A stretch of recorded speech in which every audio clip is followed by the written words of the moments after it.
Salam aleykum. Həyatın sıxıntıya düşəndə bu sözün mənasını xatırla. Əstəğfirullah və tövbə iləyh. Bu sözləri bəlkə də çox eşitmisiniz. Bəzən əzbərdən, sadəcə dilucu təkrar edirik.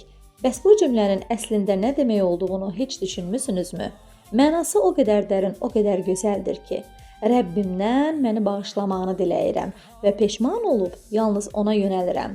Yəni bu sadəcə olaraq səhv etdim, keç demək deyil.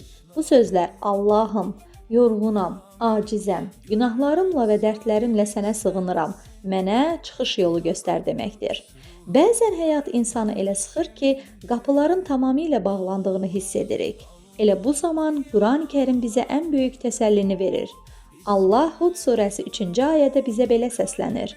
Rəbbinizdən bağışlanma diləyin, sonra da ona tövbə edin ki, o sizə gözəl bir həyat nəsib etsin. Fikir verin, bağışlanma diləmək, yəni əstəğfirullah demək yalnız axirət üçün deyil, həm də bu dünyada sənə gözəl, huzurlu və bərəkətli bir həyat verilməsinin açarıdır. Çətinliyin nədirsə, həlli buradadır. Ona görə də tam da indi dərin bir nəfəs al, bütün daxili səmimiyyətinlə və qəlbən bir dəfə de, əstəğfirullah və tövbə iləyh.